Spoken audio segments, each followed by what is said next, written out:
बिस्मिल्लाहिर्रहमानिर्रहीम। अस्सलाम वालेकुम नाज़रीन, आप यूट्यूब चैनल देख रहे हैं। मैं इमरान खान हूँ। सबसे पहले एक ब्रेकिंग न्यूज़ जो रात गए आई है। रात 27वीं की रात थी रमज़ानुल मुबारक की और लोग इबादत कर रहे थे। एक मरतबा फिर पाकिस्तान एयरफोर्स ने अटैक किया अफ़गानिस्तान पे और काबुल और नंगरहार पे हमले किए गए हैं। और जो पाकिस्तान की तरफ से खबर जारी की गई वो ये है कि दहशतगर्दों पे हमले किए गए हैं और जो कुछ अस्करी मकामात और अहदाफ हैं उन्हें निशाना बनाया गया है। ये दावा पाकिस्तान की जानिब से किया गया, लेकिन अफ़गानिस्तान से कुछ तस्वीर, वीडियोज़ और इंटरव्यूज़ सामने आए हैं और अफ़गानिस्तान की हुकूमत ने एक दावा किया है।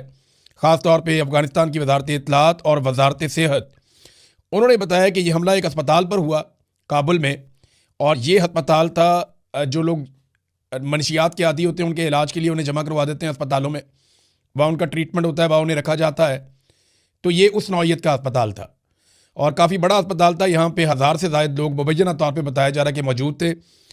इस अस्पताल के ऊपर बमबारी हो गई है और इसके नतीजे में जो डिफरेंट इतलात आ रही है, जो एक इन्फॉर्मेशन दी है अफ़गानिस्तान की वजारत सेहत ने, उन्होंने 200 से ज़ायद अफराद बताया और कुछ मकामी जो सहाफ़ी हैं वो दावा कर रहे हैं कि 400 तक लोग वहाँ पे जाँ बहक हो गए अस्पताल के ऊपर जो अटैक हुआ है।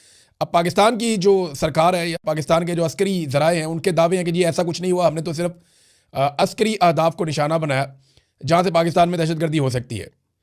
जबकि अफ़गानिस्तान की गवर्नमेंट और उनकी वजारत वो ये कह रहे हैं कि अब पाकिस्तान ने जो एरियल स्ट्राइक किया है, फ़िज़ाई हमला किया है, उसके नतीजे में अस्पताल के ऊपर बम गिरे हैं और वहाँ पे लोग जाँ बहक हुए हैं। अब इसकी मज़ीद तहकीकात होंगी, आलमी इदारे इस पर बात करेंगे तो पता चलेगा कि क्या हुआ। लेकिन बड़ा अफसोसनाक वाक़या है। ये बम किसी का भी गिरा हो, कहीं से भी आया हो, ये किसी ने भी तबाही की हो, लेकिन ये खित्ते में अमन और इस्तेहकाम के लिए कोई अच्छी चीज़ नहीं है कि इतने बड़े पैमाने पे लोग जो एक बिल्डिंग के अंदर बंद है। क्योंकि आप याद रखिएगा, जहाँ पे ऐसे मरीज़ों का इलाज किया जाता है जो मनशियात के आदी हों, उन अस्पतालों को ताले लगे हुए होते हैं। वहाँ सिक्योरिटी का बड़ा कड़ा इंतज़ाम होता है और कोशिश की जाती है कि वहाँ से बाहर ना निकल सकें ये लोग, क्योंकि ये भागने की कोशिश करते हैं दौरान इलाज। तो ऐसी जगह के ऊपर हमला किया गया जहाँ से लोग बाहर भी नहीं जा सकते थे।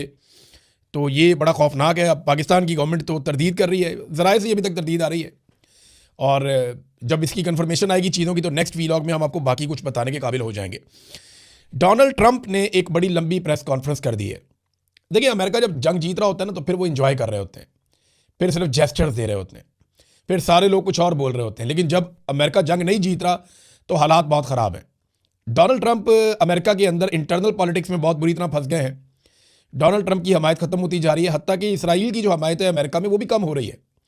अभी एक नया सर्वे करवाया गया है और उस सर्वे के नतीजे ये बताते हैं कि डोनाल्ड ट्रंप की मकबूलियत तो वैसे ही फारिग हो गई, और ये जो जंग है इसको अमेरिकन समझते हैं कि ये इसराइल की जंग है, अमेरिका की जंग नहीं है। ये 84% इसराइली ये समझते हैं, CNN ने जो सर्वे करवाया। और अभी एक और सर्वे में इसराइल की हमायत अमेरिका में कम हो गई है। ये जो अभी गजा के अंदर हुआ उसकी वजह से, और ख़ास तौर पे ईरान के ऊपर जो अटैक किया अमेरिका ने और इसराइल ने मिलकर, अमेरिकन ये समझते हैं कि ये नेतन्याहू की वजह से हुआ और अमेरिका भी फंस गया। बहरहाल डोनाल्ड ट्रंप ने एक बड़ी लंबी प्रेस कॉन्फ्रेंस की, उसमें सवालात और जवाब भी हुए। डोनाल्ड ट्रंप के साथ बाकी लोग भी मौजूद थे। जो अहम बातें डोनाल्ड ट्रंप ने कही प्रेस कॉन्फ्रेंस में वो मैं आपके सामने रखता हूँ, फिर आपको बड़ी इंटरेस्टिंग चीज़ें मैं बताऊँगा।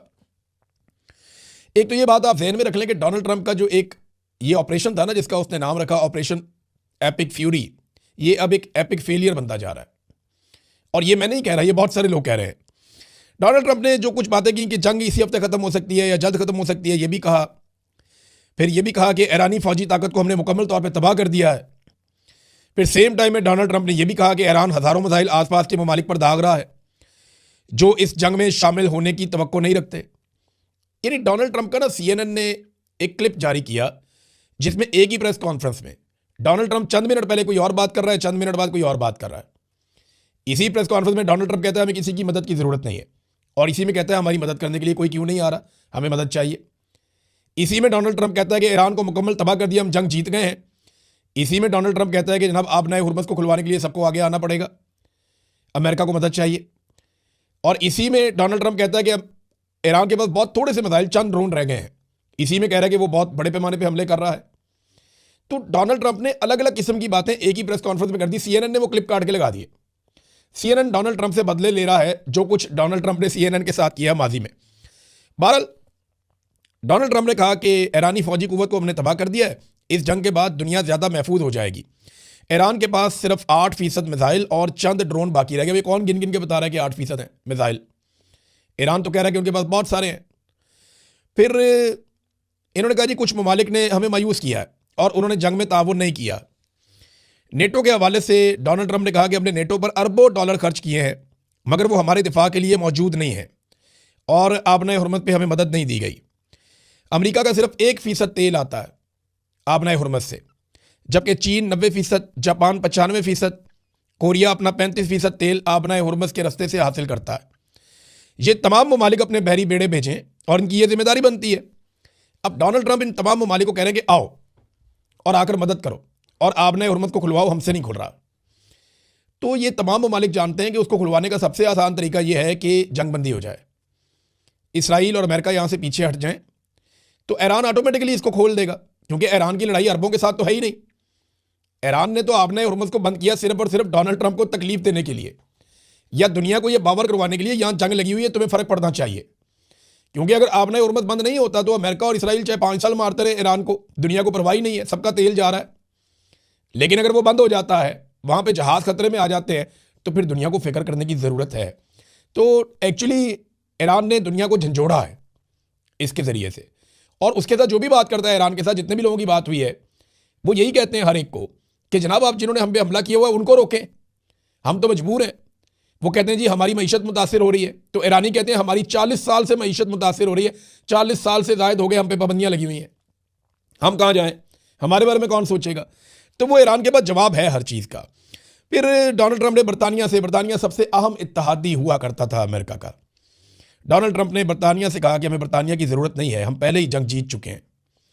कुछ ममालिक आबनाए हुर्मत को महफूज बनाने के लिए आगे बढ़ रहे हैं, उनका नाम नहीं लिया डोनाल्ड ट्रंप ने, कौन से ममालिक आगे बढ़ रहे हैं, क्योंकि अभी तक जिन ममालिक का पता चला, चाहे वो इटली है, जर्मनी है, फ्रांस है, स्पेन है, बेल्जियम है, बरतानिया है, ऑस्ट्रेलिया है, जापान है, साउथ कोरिया है और कनाडा है। ये मैंने 10 ममालिक का नाम तो आपके सामने मैंने ले लिया, और दुनिया के बड़े और तगड़े मुल्क हैं ये, इनमें से तो कोई इस लड़ाई के अंदर नहीं उतर रहा।